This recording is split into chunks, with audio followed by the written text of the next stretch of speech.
Streaming live via the internet. Welcome to ISP Radio, your weekly source for ISP-related news, events, and interviews with industry experts. If you deliver internet via fiber optic, wireless, coax, or any other way, you're in the right place. Chat live with us weekly via ispradio.com every Wednesday at 11 a.m. Central Time. And now a brief word from our sponsors. Link Technologies, providing ISP consulting, support, and hardware for wireless ISPs. TowerCoverage.com, providing online RF coverage maps. Mimosa Networks, providing high-density, high-bandwidth radio products. Advanced LLC, providing retail and wholesale advanced communication services by matching providers with your bandwidth needs. And by Sitel, providing reliability in surge suppression. And now your host for ISP Radio, Steve Grabiel and Dennis Burgess. Welcome to another edition of ISP Radio. I'm your host, Steve Grabiel, broadcasting from my office in Moriarty, New Mexico. And I got Dennis in St. Louis producing the show and co-hosting the show. Dennis, you there? Yes, sir. Yes, sir. So not much happening out here. It's been actually pretty beautiful, blue skies. And actually, I think they said this weekend it's going to be 60. Last weekend on Sunday, I went snowboarding in the hill right next to the house, about 5 miles away. Hadn't done that in 8 or 10 years, and got up on the mountain and snowboarded one run, got on the chairlift, and got stuck on the chairlift for an hour and a half, and they finally got it working, so I got one more run. So I got 2 runs for $40. What a value. They don't sound fun at all. They didn't refund you if you were stuck on the chairlift for 2 hours? No, they gave us they had us write our names down. I don't know what that means on some paper, and then they gave us a stub of that to go to the lodge and get a cup of hot cocoa. A cup of hot coffee is all you get for sitting on your butt for 2 hours in the freezing cold. Exactly. Fun. But it was fun because I haven't, like I said, I haven't had the time or made the time to go do something like that in 8 years. And when I got on that board, I just picked it right up where I left off. I kind of impressed myself, if you will. Yeah, I can do one thing: fall on my butt. That's about it. Yeah, when I go boarding, it's wear the wrist guards because I broke this right wrist twice. But in a fortuitous turn of events, I had carpal tunnel in that right hand, and by breaking it, that solved that problem. But took me a couple of breaks to figure out how to do it. It's well worth it. I had a blast. Never. I don't know about the. Here's a good way to solve my carpal tunnel issue by I don't think that's a really good thing. If you know what I mean. No, but I think that's how doctors fix carpal tunnel. They have to go in there and break off the crystals that form around the tendons that cause you the pain. So I was blessed by the fix of that, trying to learn how to snowboard, but nonetheless. So last week we were running around like crazy chickens. We upgraded 20 clients to a MikroTik solution and got tremendous throughput, looking at increasing their speeds for a little bit more money, just to squeeze a little bit more out of them, and feeling the pain of competition coming into the area and muddying up the spectrum. But we were successful last week. Hitting 20 people was quite a task, but we got it done, so I was real pleased with that. And this week, kind of chilling out, looking forward to giving a presentation at the local HOA that I'm proposing a fiber optic solution to tell them about what it's all about and why fiber. But other than that, pretty quiet here. How about over in St. Louis? What's it like over there? Well, I'll tell you what. We've had some good weather. It got nice out. Now it's getting cold out again, but that's okay. It never changes.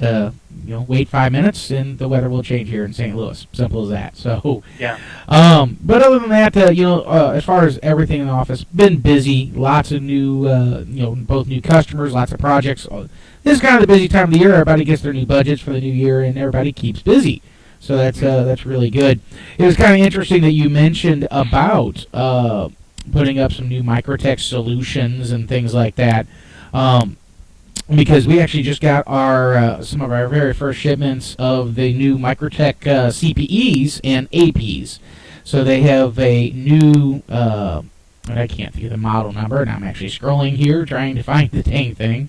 But they actually have a brand new MANT 19 These are Microtech boards, basically a 921 board, if I'm not mistaken, 802.11 AC, integrated into a 19 dB 120 degree sector. Mm-hmm. So it's an actual made for Microtech product. We actually see this now that we're going to start seeing a lot of these things out there. And basically, like I said, it's the same exact thing as what everybody would think as, here is their, or Microtech's AP, but instead of putting it in some other enclosure, now you have Microtech's complete package, if that makes sense. All of a sudden you have a Microtech base station, a CPE, or I'm sorry, a access point that is completely integrated. There's nothing else to do. You mount it, you're done, plug an Ethernet cable in, and that's about it. So definitely kind of a nifty product there for those types of things as well. They also make that product in the in just the radio, I'm sorry, not the radio, but the antenna portion. So in other words, it has the 2 RPSMA antennas, but like I said, then they have the integrated units as well. So nifty stuff coming out. We should, I know a number of customers that are kind of waiting for those before they kind of go nuts on the Microtech sectors. Right. So let me ask you this. So is it kind of like what they were doing with the SXT and the 5 gig, having an SXT that does a 60-degree pattern, and then you have your client radios off of that, only this is a higher gain panel? Is that it for the AP? And does the client radio look identical? Yeah, well, think of it this way. This is a companion product for products like the SXTs and the QRTs. The SXT is the low, ultra small, low gain, even though it's still 14 dB, low gain product. And then we flip over to the QRTs, which is their high gain CPE. On the SXTs, they're so small that we also have things like KP's reflector dishes that work quite well and add considerable gain. But then basically Microtech, as you know, they originally had a product which was a SXT form factor that had like a 90-degree sector in it ish, but it was still fairly low gain compared to a lot of the other products out on the market. So now what this new product is, it is the MANT Box 19, and they have the corresponding sector antenna to go with it, but this is a all-in-one solution. So again, you have the product, it's a vertical and horizontal dual polarity sector, 120 degrees. It's I don't know, a couple feet tall, like 2 feet tall or something like that. And then it's right on their website, just so everybody knows. And it has your SFP, it has your power, it has your Ethernet jack, it has your ground lug, everything right on it. You open it up, plug it in, mount it, and you're done. You know what I'm saying? So all of a sudden we have this this great little product and brand new AC product based off the 921 G board. And now we have a single board that we can mount up there, and we're done. We don't have to do anything else. Sweet. What's that product called again? I'm going to look at it. It's called the MANT Box 19. They actually make another product. They make a 19, and then they make a 15 as well. I'm sure the 15 has a wider range, and it is considerably, the 15 is considerably smaller. Little bitty product, actually. Really small. It has a single mount, very similar board, same CPU. These are all using the new Qualcomm chips as well. So we are definitely seeing the new, those are ARM CPUs is what they call them. So we're definitely seeing that Microtech is taking those new products and they're starting to push those new products out, and they're starting to round out that product portfolio. When we look at other products, other manufacturers, Cambium, Bitlow, and even Ubiquiti, they all have, here's my CPE, here's my access point, here's my antenna, etc., and so on and so forth. Now we're starting to see Microtech finally finishing this up. We have high power, access point, dual chains, everything's in there as well. And the MANT Box 19. I mean, that is not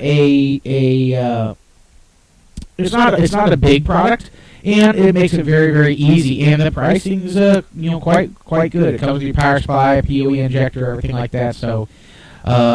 we're definitely seeing that that's going to be a very good product, and we're already selling quite a few of those. You have it in stock? I believe so. If not, don't quote me. I'd have to look at our inventory. I know what happens is, especially on these new products, it kind of comes in and goes right back out. Yeah. But you would have to find out. Just give us a call, and I'm sure we can get you that. If we don't have it in stock, we'll eventually be getting it. So go from there. Definitely look into that. Yeah. Well, I mean, the ideal here is that you don't have to waterproof anything. You know what I'm saying? You don't have to do anything other than mount the dang sector. And that's really the big thing with this type of product is you mount the sector and you're done. So. Kind of like the IT lights with the microticks in them?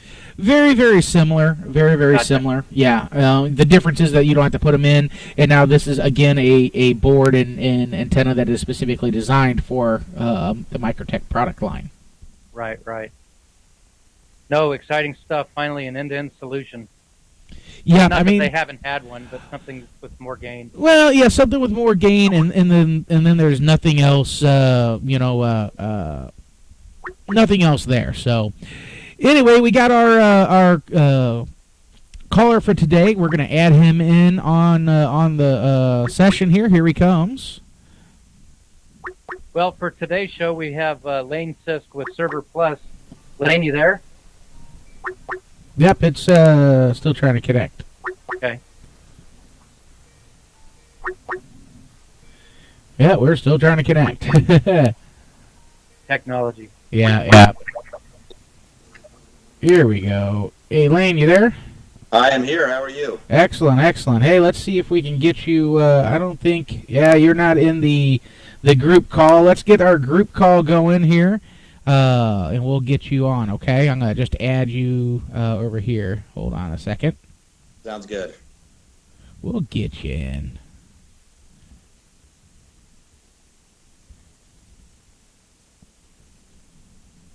Maybe.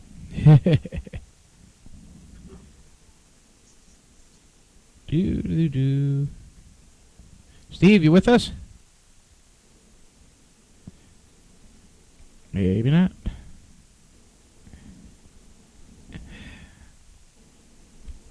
Well, Layne, we're starting to get we're already up online and we're streaming live, and I know Steve's going to get in here momentarily as soon as I get him back. Sounds good.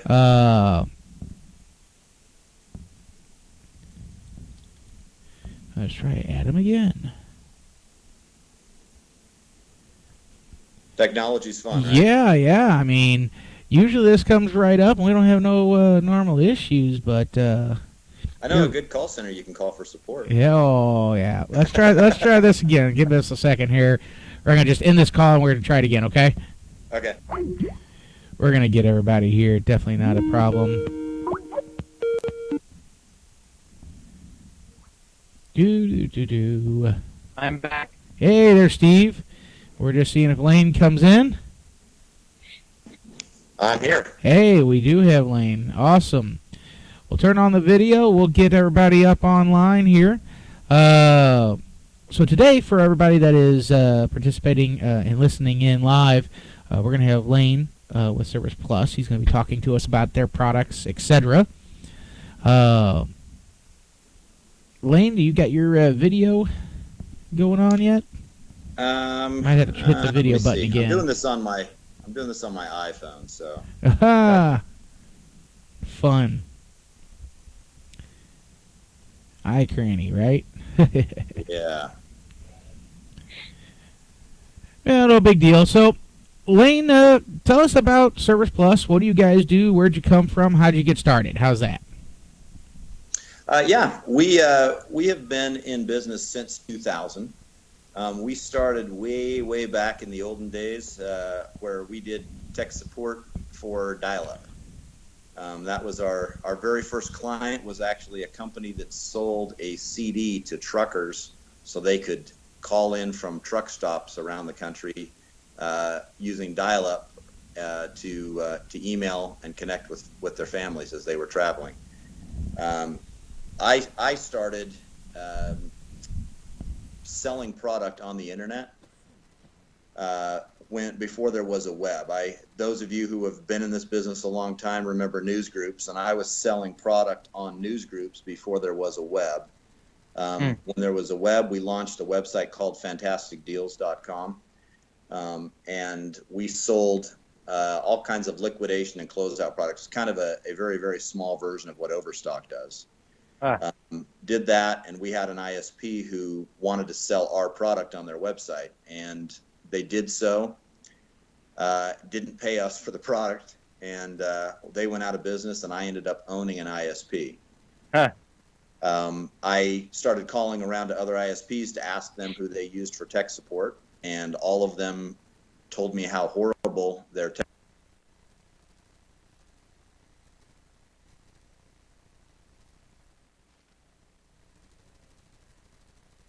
Well, it looks like we have lost both of them again. Fun stuff.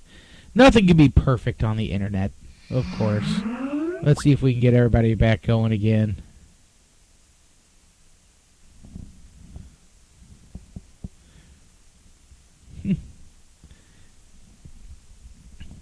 If that's the worst problem we have, a little lost call. You know how many of these we've done?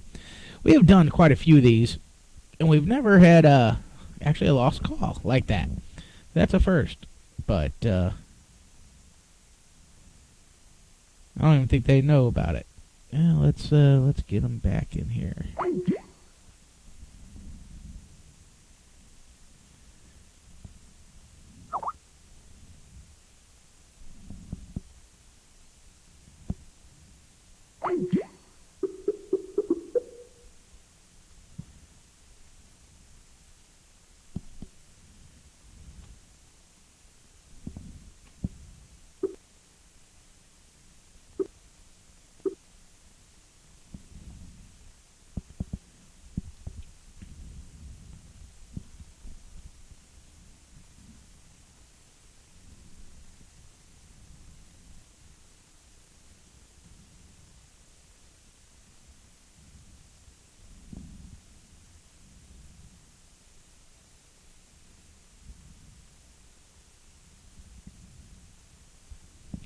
I think this is actually a Skype thing, as in, like, Skype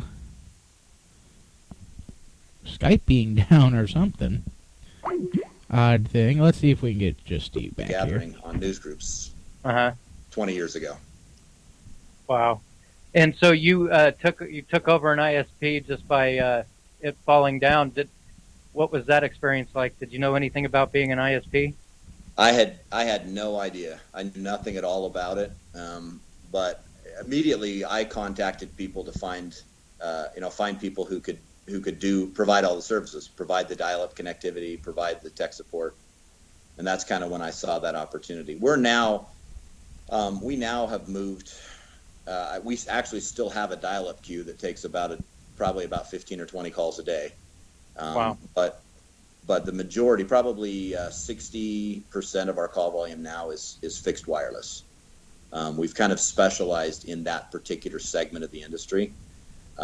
Another 25% of our call volume is MDU. We're doing a lot of hotels and hospitality. We support now about 500,000 end users.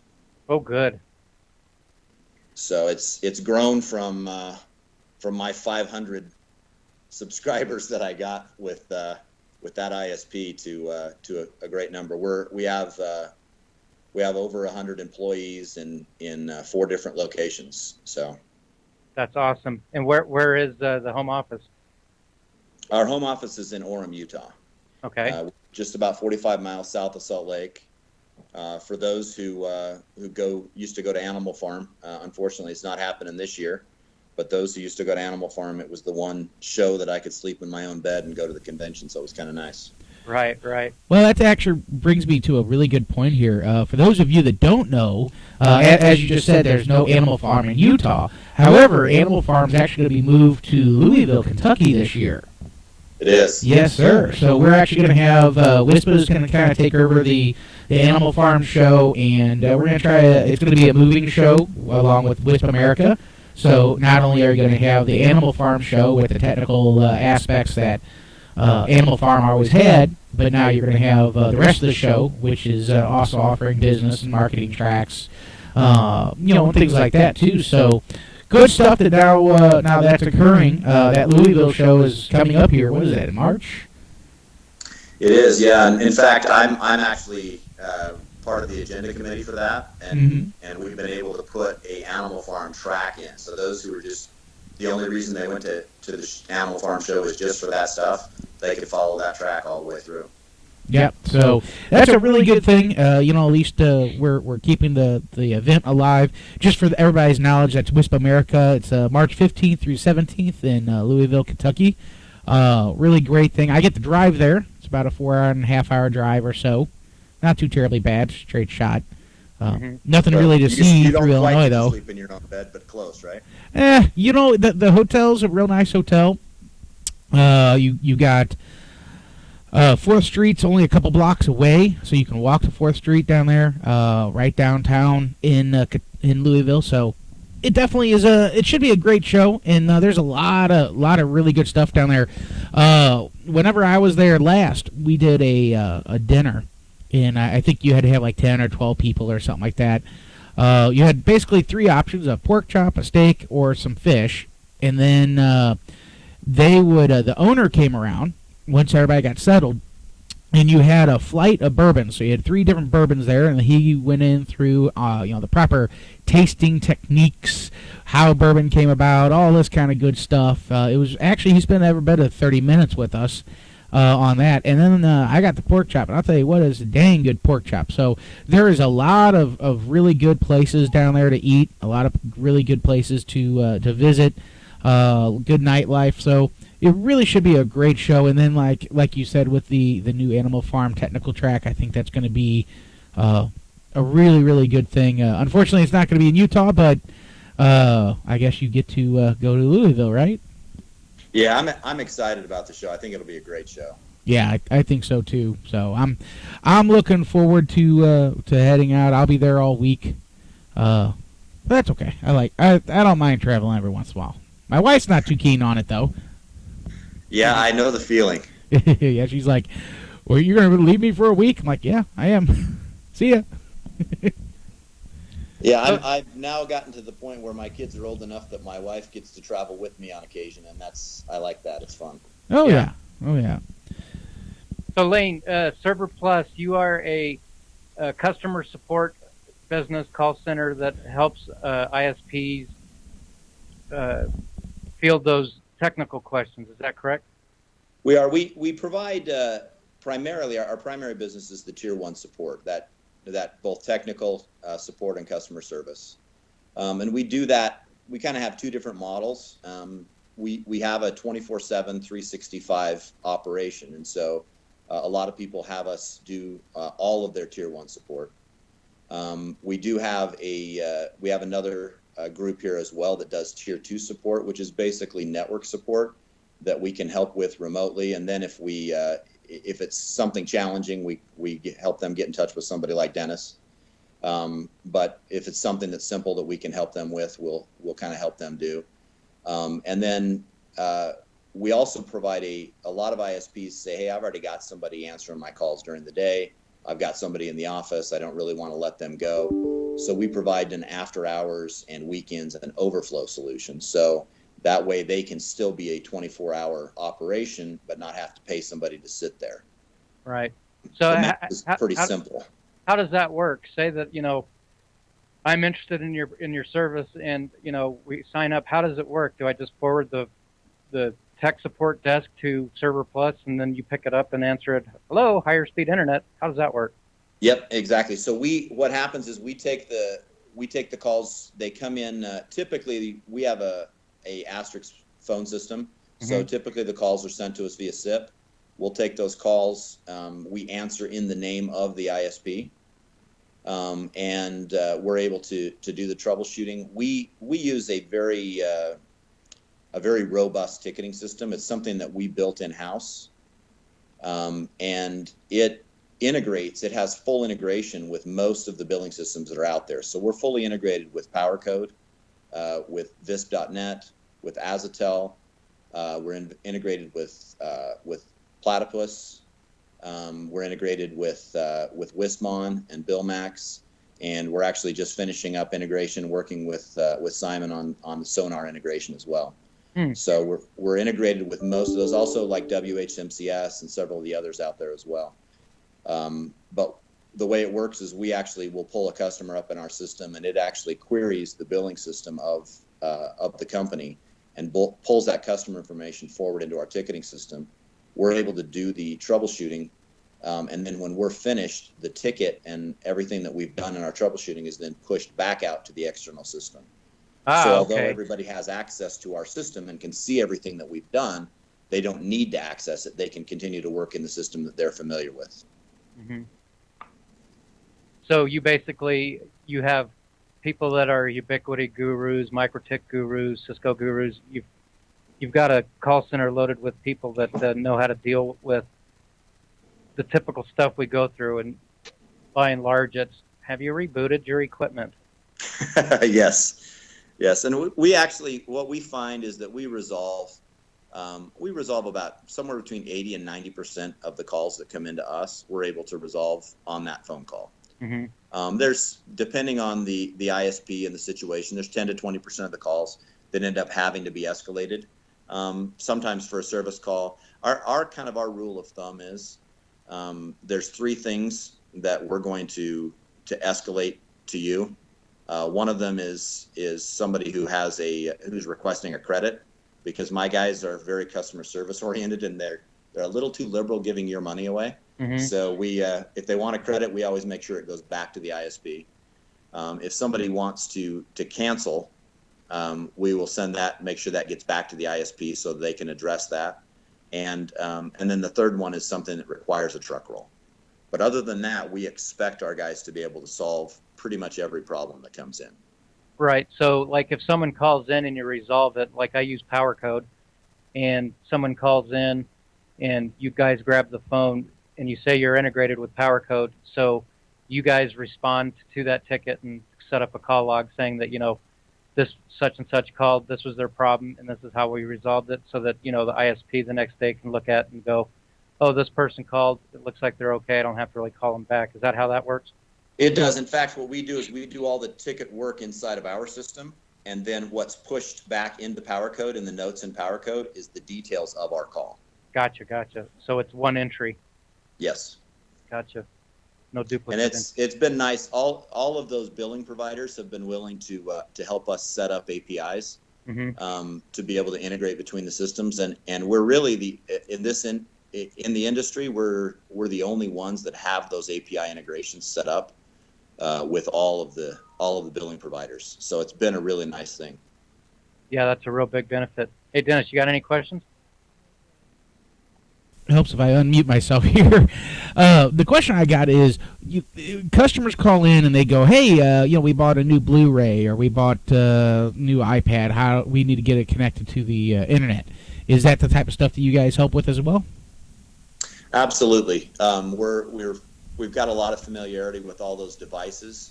The other thing we've built, which has been really, we have a couple of pretty cool things we've built into our system. One of them is that we have a page built that has an emulator for every router on the market, every consumer router. So when we have a customer call in and they've got a new router they need to set up, we actually have emulators. So I'm sure that none of you would disagree with me when I say that customers are sometimes less than adept at describing what they see on the screen. Yes. And so we have an emulator built for the router, and we can tell the customer what they see as we walk them through the setup. And that's really helpful. And customers don't want you to say, oh, you'll just have to call the router manufacturer. They call you because they think you're the expert. And so we want to be able to provide them that support and that help. That really builds a lot of customer loyalty. We regularly get customers who want to know if they can send us cookies or make us a pie or something like that, because they're so grateful for what we did.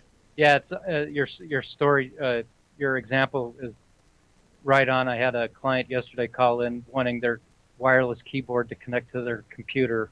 All right, but we're your internet provider, but we'll see what we can do. Yep. and they appreciate that. That builds a lot of customer loyalty when they see that that you're willing to go out of your way and really go. Our focus, to be honest with you, our focus is really on the customer service side. We found that it is easier to take somebody who is really good with people and teach them the technical than it is to take someone who's really technical and teach them to be good with people. Absolutely, absolutely. So we focus on that customer service, and then we do a lot of training. And really, our ticketing system is so robust that if they will follow the processes we outline, it solves a lot of the problems. One of the other things we've built into our ticketing system that is completely unique. We haven't patented it, but I probably should. We have the ability for a customer, if they're struggling with their wiring or their connection, to take their cell phone out and snap a picture of their setup, text it to a number, and that photo will drop into our ticket. So we can actually see what the customer's looking at with their wiring and help them to figure out how to plug things in correctly. That's pretty powerful. That's pretty neat. And at the end of the call, would you upload that picture to your client's billing software? It depends on the billing software. Some allow for attachments and some don't. Those who allow for attachments, absolutely. Wow, that's pretty neat. And we also record every call we take.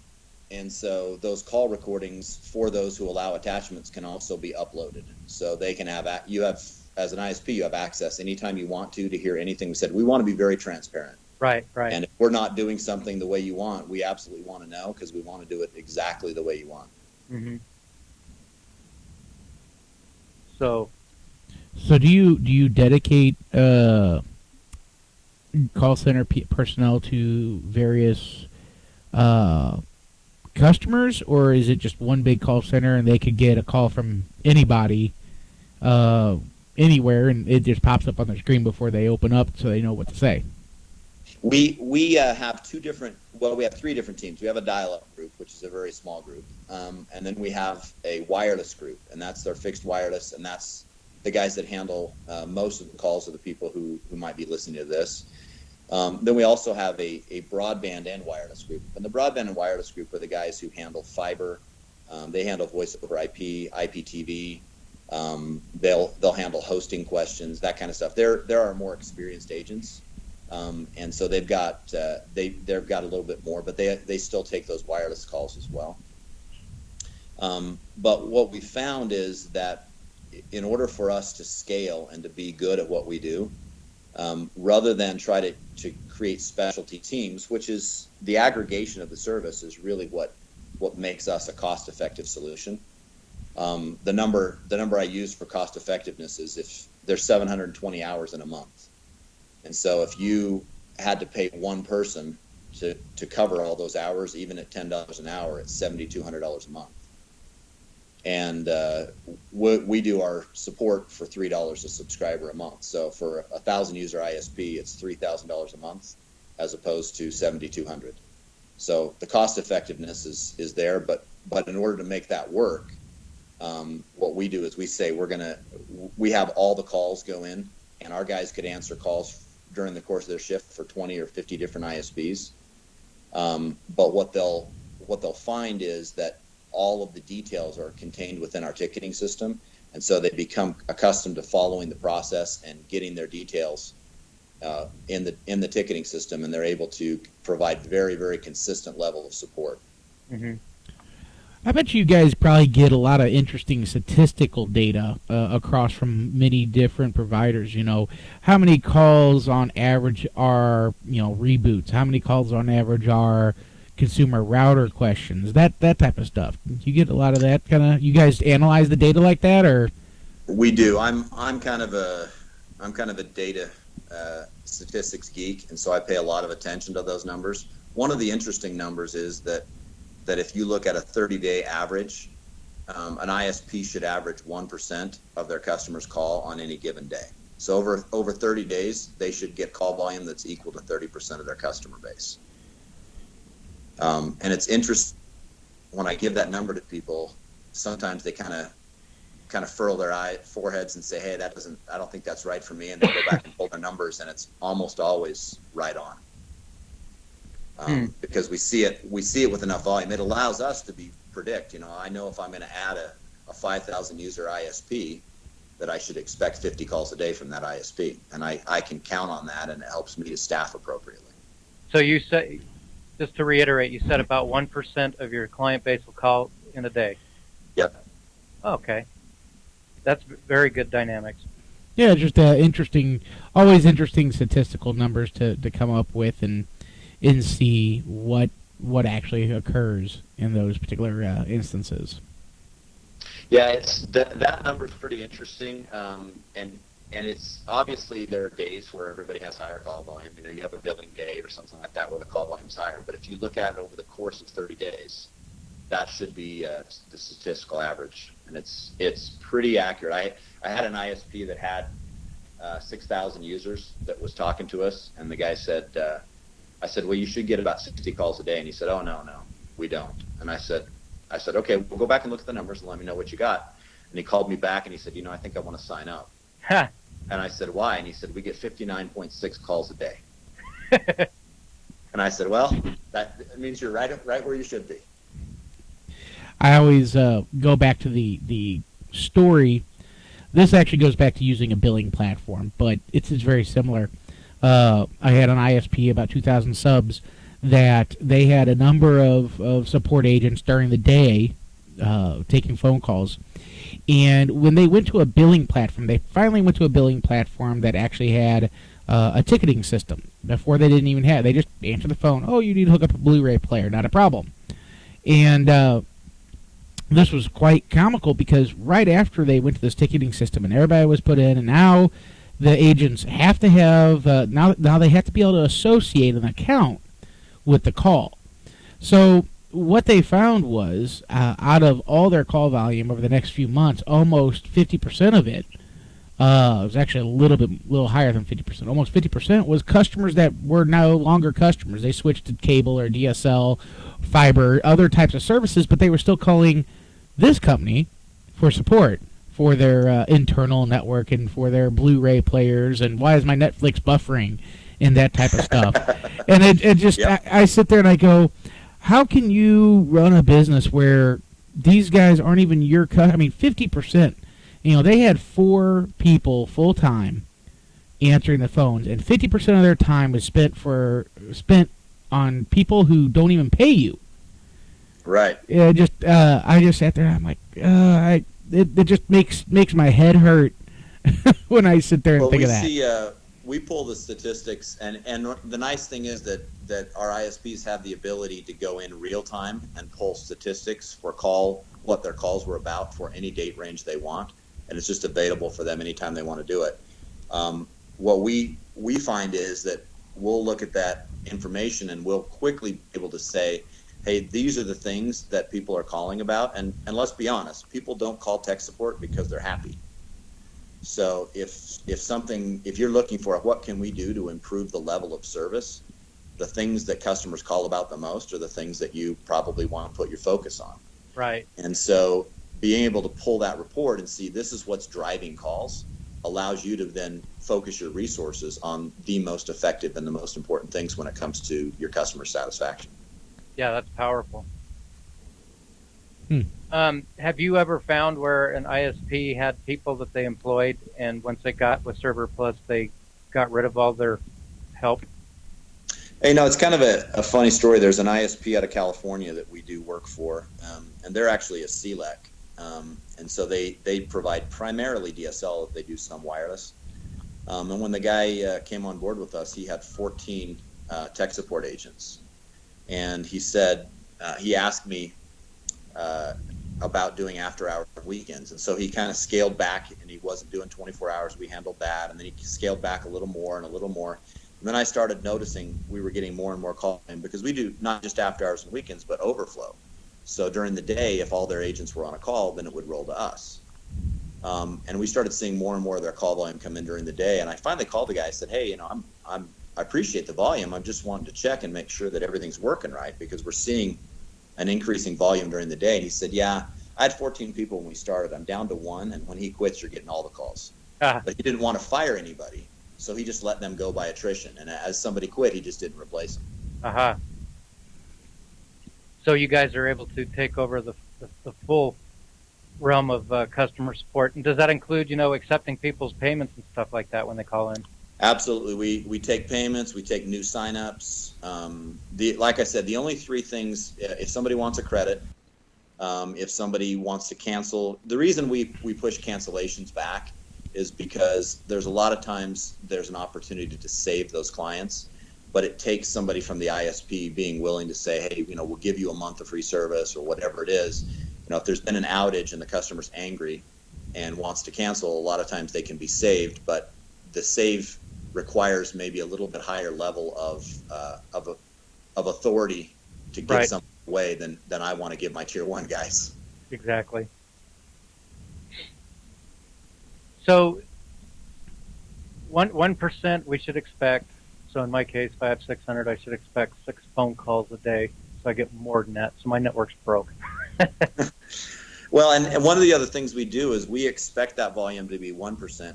If it hits 2% on any given day, you get an automated email from our phone system saying, hey, just letting you know it hit 2% today. It was double what we expected. You might get that email and go, oh yeah, we had an outage. I know about that. Mm-hmm. But you might get the email and say, no, what's going on? And it gives you the data you need to go back and dig in and see if something happened on your network you weren't aware of. Right. So that notification and it happens the second we hit that 2% mark, you receive that email from us, so you know that something's going on. So you guys are out of Orem, Utah. You mentioned you have other locations. Where are those at? We have another location in southern Utah, down in Cedar City. It's a college town, and where we're at is right near BYU. And there's also Utah Valley University. So each of those universities have over 30,000 students. So we hire from that pool of about 60,000 students here. There's another university that's in southern Utah, in Cedar City. So we put an office there. We have an office in Jacksonville, Florida. And that's really to help us handle the East Coast, to make sure that if there's calls coming in early morning East Coast time, that we're staffed properly. Mm-hmm. And then we do quite a bit of support for ISPs that are outside the U.S. And they're very price sensitive. And so for those ISPs, we also have a call center in Manila in the Philippines. The Philippine call center doesn't get any calls from our U.S. ISPs unless it's been authorized that that's what happens. Mm-hmm. But they handle support. We have ISPs in Australia. We have some in South Africa. We have some in the Caribbean, in South America, some over in Europe, and all of those, most of those don't particularly care about the accent. They're just very price sensitive, and we're able to provide a better price per subscriber if we do the support in the Philippines. So we put that office there for that purpose. So you bring up price, which is always on everyone's mind, at $3 per subscriber. That's unlimited talking to these people? Because I've got the tech support calls that could go for an hour, and then I'm beating my head up against the wall going, all right, I'll come out. Yeah, it is. What our point of view is our job is to take care of the customer. You're paying us per customer to take care of the customer. So if that customer calls back 4 times, it's because we didn't do a good job the first time. Right. And so you shouldn't have to pay us extra for that. Okay. So our job, we really look at our position as being a partner with you, and we want it to be a situation where we're if you add a subscriber, we both make more money. If you lose one, we both lose money. Right. So our objective is to help you grow and to help you be successful and do all that we can, because we're invested the same way you are. So that's the price point on the per subscriber. For the stuff for the people when we do after hours and weekends and overflow, we just charge $5 a call. And again, we do per minute. And the reason we don't do per minute is we don't want to be adversarial. We don't want you to say, well, this call took 15 minutes and it should have only taken 8.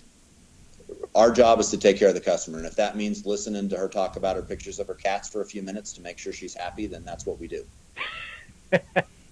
I'm sure that happens more than you think. Yeah, it does. It does. And there's a lot of lonely people out there, I think. I'm surprised. I'm just curious, and obviously I would assume that most customer information, all that kind of good stuff, would be considered private and stuff like that.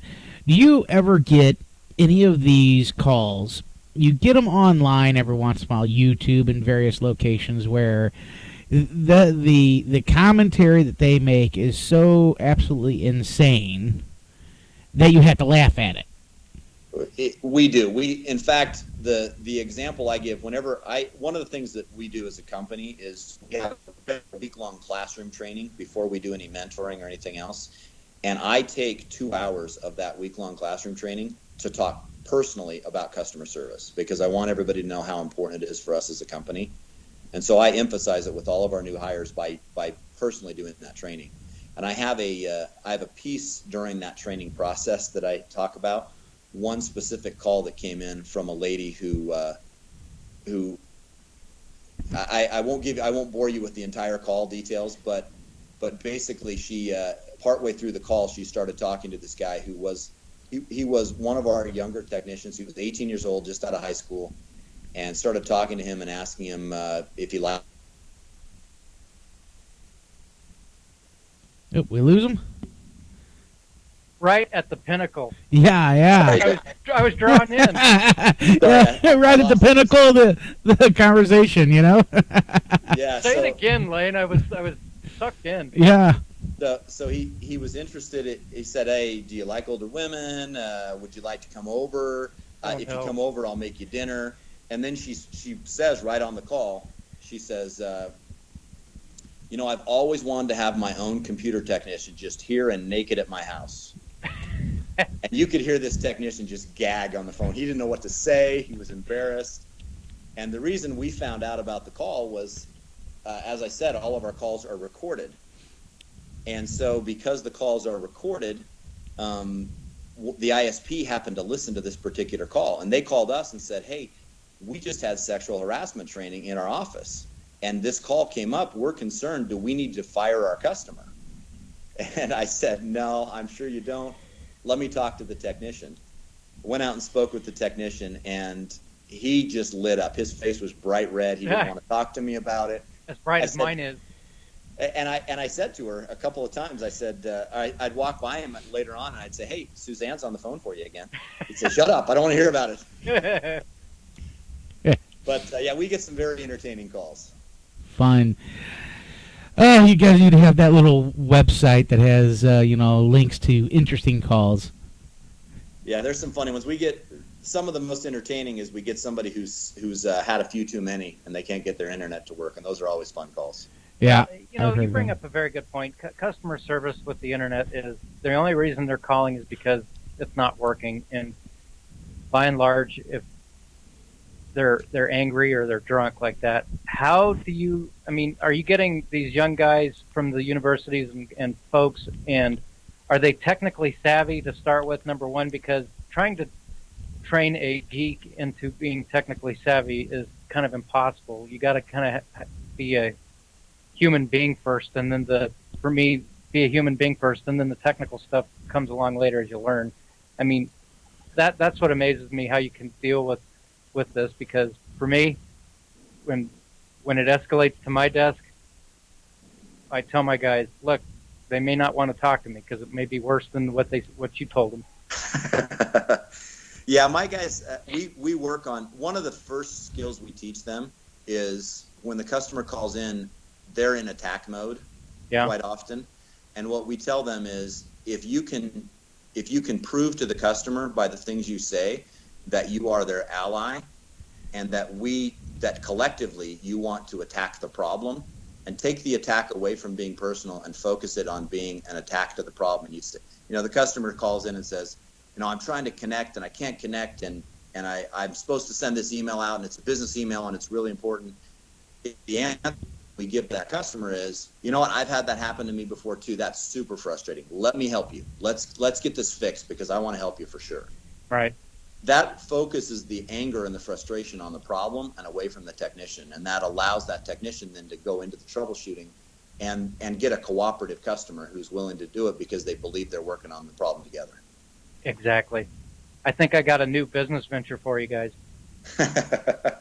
Train all of us geeks how to respond like that.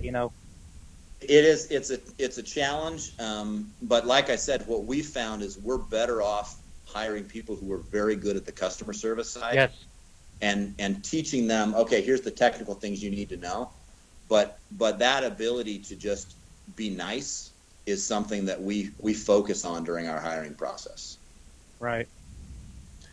There's kind of two things we look at in hiring. One of them is that, and the other one is this is kind of one of my hiring secrets that I do, but every single hire we do, we play 20 questions with.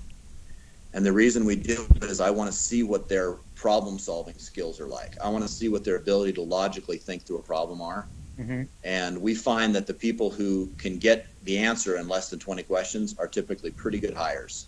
And the ones who can't, they just don't have the thought process necessary. It doesn't mean they're not smart people. They just don't have the thought process necessary to do the job. Now, are you asking them necessarily technical questions to drill down to a solution, or is it stuff Not that at would be all. In common Yeah, sense most stuff? of the time it's a watermelon. I'm trying to get that. I say I'm thinking of something and guess what it is, and their job is to guess a watermelon. Okay, gotcha.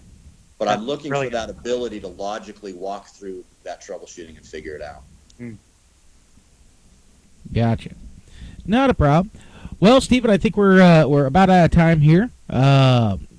Layne, before we get going, how can people get a hold of you? What's your website, phone number, all that kind of good stuff, so that if they're interested in your services, they can go ahead and get a hold of you and contact your company and try to get with you guys to use your services? Sure, I appreciate that. Yeah, our company website is ServerPlus.com, ServerPlus.com. My email address is just Layne, Layne, at ServerPlus.com. One of the advantages of being the founder is you get to have an email address with just your first name. And our phone number is 801-426-8283, and my direct extension is 102. Wonderful.